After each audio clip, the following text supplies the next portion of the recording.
সকল তোমালোকে এতিয়ালৈকে সমান্তৰাল সৰলৰেখা একান্তৰ কোণ অনুৰূপ কোণ বিপ্ৰতীপ কোণ বা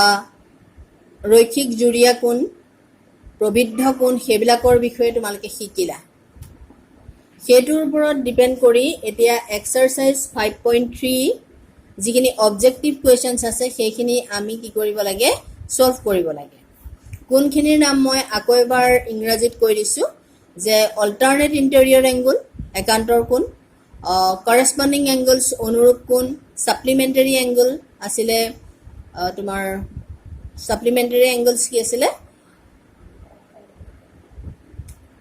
সম্পূৰক কোণ তাৰ পাছত আহিলে কমপ্লিমেন্টাৰী এংগল পূৰক কোণ ভাৰ্টিকেলি অপোজিট এংগল বিপ্ৰতীপ কোণ সেইবিলাকৰ বিষয়ে তোমালোকে ইতিমধ্যে পঢ়িলা এতিয়া তাৰ ওপৰত ডিপেন্ড কৰি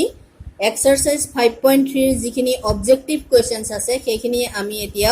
সলভ কৰিবলৈ লৈছো তোমালোকে কিতাপখন ওচৰত ৰাখিবা পেজ নম্বৰ 92 তাৰ ফাৰ্স্ট কোৱেশ্চনটো দিছে if a pair of adjacent angles are supplementary to each other then they will form first option corresponding angles option B vertically opposite angles option C linear pairs of angles and number D AD কি কৈছে if a pair of adjacent angles are supplementary to each other এযোৰ adjacent angle এযোৰ সন্নিহিত কোণ কি বুলি কৈছে ইটো হিটোৰ সম্পূৰক বুলি কোৱা হৈছে supplementary to each other এযোৰ সম্পূৰক কোণ supplementary to each other এনেকে আছে এযোৰ সন্নিহিত কোণ হিহত ইটো হিটোৰ সম্পূৰক তেতিয়া হলে এই কোণজোৰক কি নাম দিয়া হ'ব আমি জানো যে সাপ্লিমেন্টাৰী এংগল বুলি ক'লে দুটা কোণৰ যোগফল কিমান হ'ব লাগে sum of the two angles is equal to 180 degree হিহত সন্নিহিত হৈ থাকিলেও চলিব adjacent হৈ থাকিলেও চলিব বা বেলেগে বেলেগে থাকিলেও হ'ব মাত্ৰ কোণ দুটাৰ যোগফল কিমান হ'ব লাগিব 180 ডিগ্ৰী হ'ব লাগিব সেইটো মই তোমালোকৰ যিখিনি ক্লাছৰ ভিডিও কৰিছিলো ক্লাছ কৰিছিলো সেইখিনিত মই সেই কথাখিনি দেখুৱাইছিলো কিন্তু সন্নিহিত বুলি ক'লে কি হ'ব হিহত একেটা ইহঁতৰ ভাৰ্টেক্সটো কি হ'ব লাগিব শীৰ্ষবিন্দুটো একেটাই হ'ব লাগিব আৰু যেতিয়া সন্নিহিত হৈ থাকিব এযোৰ সম্পূৰক কোণ সন্নিহিত হৈ থাকিব a pair of supplementary angles is adjacent তেতিয়া হলে ইহঁতক কি কোণ বুলি কোৱা হয় ৰৈখিক জুৰীয়া কোণ বুলি কোৱা হয় ইহঁত হৈ পৰিব linear pairs of angles গতিকে correct option is C linear pairs of angles এয়া হল ফাৰ্স্ট অপশনটোৰ কাৰেক্ট কোৱেশ্চন নম্বৰ 1 অৰ অপশন কাৰেক্ট অপশনটো হল C কি হ'ব যে ৰৈখিক জুৰীয়া কোণ যদি তোমালোকে ৰৈখিক জুৰীয়া কোণ কি হয় হেতু বুজি পোৱা তেতিয়া হলে এই প্ৰবলেমটো তোমালোকৰ কাৰণে সলভ কৰিবলৈ অতি সহজ এটা প্ৰশ্ন এটা কোৱেশ্চন নম্বৰ 2 টো কৈছে if two angles are supplementary their sum will be যেতিয়া এযোৰ কোণ সম্পূৰক হয় তেতিয়া হলে সিহঁতৰ কোণ দুটাৰ যোগফল কিমান হয় first option 90 degree second option 180 degree third option 360 degree fourth option 45 degree সবে গম পাইছা যে correct option is B 180 degree এযোৰ সম্পূৰক কোণৰ যোগফল সদায় কিমান হ'ব 180 ডিগ্ৰী হ'ব sum of two supplementary angles two angles are supplementary then their sum will be 180 degrees so correct option is 2b third question if two angles are complementary to each other their sum will be first option 45 degree second option 180 degree third option C 90 degree and third option D 360 degree এতিয়া question number 3 ৰ আনসাৰটো কি হ'ব যেতিয়া এযোৰ কোণ পূৰক হয় কমপ্লিমেন্টাৰী হয় তেতিয়া হলে হিহঁতৰ যোগফল কিমান হয় সদায় 90 ডিগ্ৰী হয় হয়নে যে এযোৰ পূৰক কোণৰ যোগফল সদায় কিমান হ'ব 90 ডিগ্ৰী হ'ব ধৰি লোৱা এটো 40 ডিগ্ৰী এংগল তেতিয়া হলে আনটো পূৰক কোণ কিমান হ'ব লাগিব 50 ডিগ্ৰী হ'ব লাগিব sum of the two angles will be 90 degree then these angles are called complementary angles এই angle দুটাক এই কোণ দুটাক পূৰক কোণ তেতিয়াহে কোৱা হ'ব যেতিয়া সিহঁতৰ কোণ দুটাৰ যোগফল কিমান হয় 90 ডিগ্ৰী হয় তেতিয়া হলে এটা কোণক আনটো কোণৰ পূৰক কোণ বুলি কোৱা হয় one angle is said to be the complementary to the others এটো আছিলে পূৰক কোণৰ definition so correct option C এর কি হ'ব 3 এর correct option to hall C 90 degree যদি জ্যামিতিৰ আমি ডেফিনেশ্যন বিলাক ভালকে বুজি পাও তেতিয়া হলে এইখিনি কৰাটো একেবাৰে সহজ কথা এটা কোৱেশ্চন নম্বৰ 4 আছে in the adjoining figure page to কি দি থোৱা আছে এটা ডায়াগ্ৰাম দিয়া আছে if L is parallel to M this ray L এডাল হল L is parallel to M L and M are parallel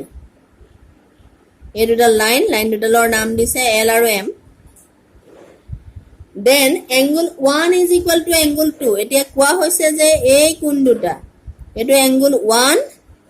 আৰু এটো angle 2 এই কোণ দুটা সমান বুলি কোৱা হৈছে these two angles are equal angle 1 and angle 2 are equal তেতিয়া হলে এই কোণ দুটা কি কোণ হ'ব লাগিব first option corresponding angles কি আছিল corresponding angles মানে আছিল অনুৰূপ কোণ vertically opposite angles বিপৰীত কোণ alternate angles alternate interior angles একান্তৰ অন্তঃ কোণ number D supplementary angles সম্পূৰক কোণ এই চাৰিটাই আছিল ইয়াৰ অপচন আমি জানো যে এই L আৰু M যেতিয়া প্যাৰেলাল লাইন হয় এডালক আমি ট্ৰান্সভাৰ্সাল বুলি লম এডালক আমি ছেদক হিচাপে লম তেতিয়া হলে ছেদকৰ দুইফালে উৎপন্ন হোৱা এই অন্তঃকোণ জোৰক এই ইন্টেৰিয়ৰ এংগল জোৰক কি বুলি কোৱা হয় একান্তৰ অন্তঃকোণ বুলি কয় আমি জানো যে একান্তৰ অন্তঃকোণৰ যেটো ডেফিনেশ্যন আছিল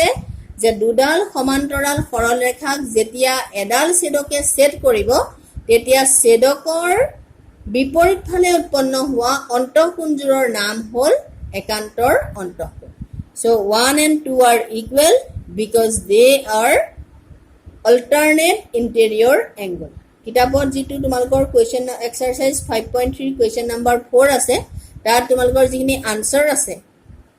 আনসাৰখিনি দিয়া আছে নহয় তাত কিন্তু অপচনটো ভুলকে আছে 4b দিয়া আছে যেটো হ'ব নোৱাৰে ভাৰ্টিক্যালি অপোজিট এংগল কেতিয়াও নহয় কাৰণ ই কেতিয়াও বিপৰীত কোণ নহয় কাৰণ বিপৰীত কোণ হ'বলৈ যাওঁতে কি হ'ব লাগিব এনেকৈ কটাকটি কৰিব লাগিব তেতিয়াহে এজোৰক বিপৰীত কোণ বুলি কয় ইয়াতো এটো কি হ'ব একান্তৰ অন্তঃকোণ alternate interior angle গতিকে correct option is C তাৰপিছত number 5 in the figure the pair of alternate interior angles will be এতিয়া দাঁতিৰ যেটো চিত্ৰ আছে তাত alternate interior angle কোনজোৰ একান্তৰ অন্তঃকোণ কোনজোৰ ক'ব লাগে 1 4 এটো 4 দিয়া আছে এটো 5 দিয়া আছে এটো 3 দিয়া আছে এটো 2 দিয়া আছে 1 এ 4 এ হবতো নোৱাৰি ইহত অল্টাৰনেট এংগল হয় 1 আৰু 4 অল্টাৰনেট এংগল হয় কিন্তু ইহত কি হয় অল্টাৰনেট এক্সটেৰিয়ৰ এংগল ইহত একান্তৰ বহিকোণ এতিয়া ইয়াত অল্টাৰনেট ইন্টেৰিয়ৰ এংগল কোনজোৰ আছে 2 আৰু 3 ইহতে অল্টাৰনেট ইন্টেৰিয়ৰ এংগল কাৰণ এডাল ছেদক বুলি ললে ইহত ছেদকৰ বিপৰীত ফালে আছে আৰু দুইটাই অন্তঃকোণ দুইটাই ইন্টেৰিয়ৰ এংগল গতিকে কাৰেক্ট অপশন ইজ বি ইয়াৰ কারেক্ট অপশন টু হ'ব B 2 and 3 are alternate interior angle এটো হল কোৱেশ্চন নম্বৰ 5 ৰ সলিউশন এটা কোৱেশ্চন নম্বৰ 6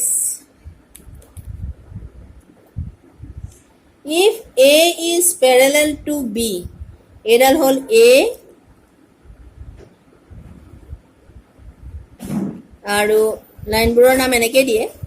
এটা আখৰৰ দ্বাৰা বুজায় লাইন ছেগমেণ্টবিলাকতহে জেনেৰেলি দুটা আখৰ দিবলগীয়া হয় আৰু এডাল হ'ল C is the transversal A and B are parallel lines and C is the transversal. A আৰু B সমান্তৰাল ৰেখা আৰু C ডাল হ'ল ইহঁতৰ ছেদক তেতিয়াহ'লে এই y এংগুলটোৰ মান কি হ'ব যদিহে A টো 55 ডিগ্ৰী হয় এইটো যদি 55 ডিগ্ৰী হয় y কিমান হ'ব সেইটো আমি উলিয়াব লাগে এতিয়া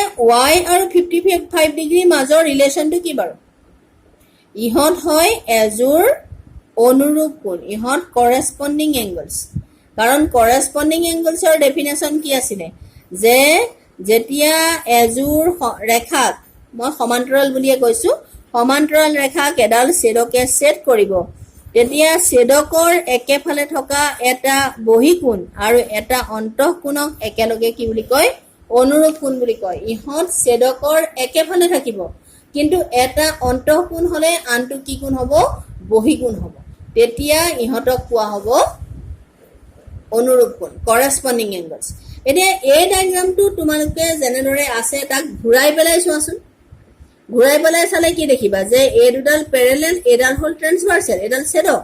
তেতিয়াহ'লে 55 ডিগ্ৰী আৰু y এংগুলটো ইহঁত ছেদকৰ একেফালে থাকে y টো ইণ্টেৰিয়ৰ এংগুল আৰু 55 ডিগ্ৰীটো কি এংগুল এক্সটেৰিয়ৰ এংগুল তেতিয়াহ'লে y ৰ ভেলু কিমান হ'ব 55 ডিগ্ৰী হ'ব so correct option is C y is equal to 55 degree তাৰ পাছত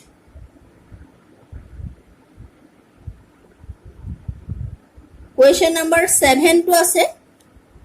এটো 6 ৰ সলিউশন question number 7 7 ৰ ডায়াগ্ৰাম আৰু 6 ৰ ডায়াগ্ৰাম প্ৰায় সম্পূৰ্ণ একে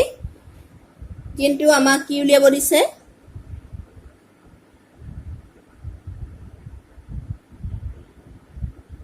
y টো জাগাত কি হৈছে y টো অকমান ওপৰলে আছে আগৰটোত কি আছিলে y টো তলত আছিলে ইয়াত আছিলে এতিয়া y টো এবাৰ ওপৰলে গৈছে তেতিয়াহ'লে y ৰ মান কি হ'ব দাত কি দি থোৱা আছে একে ধৰণে ডায়াগ্ৰাম যে a is parallel to b এডাল a এডাল b these are two parallel lines and c is the transversal and this angle is equal to 55 degree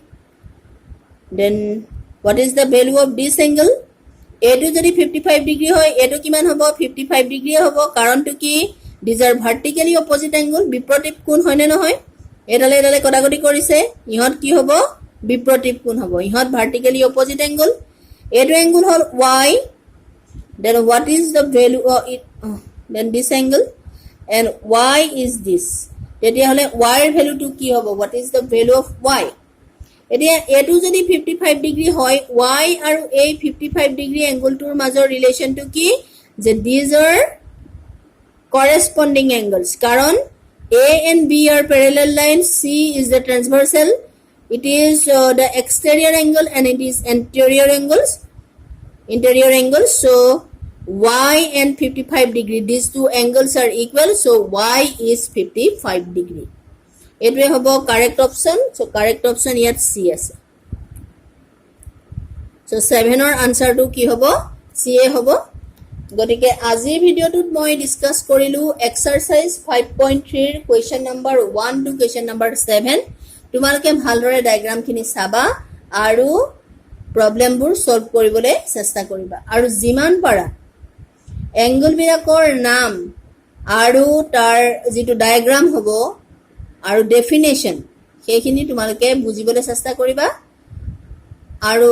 ঘৰত আঁকি সেইবিলাক কোনটো কি এংগল হয় সেইটো তোমালোকে উলিয়াবলৈ যত্ন কৰিবা বুলি আশা কৰিলো থ্যাংক ইউ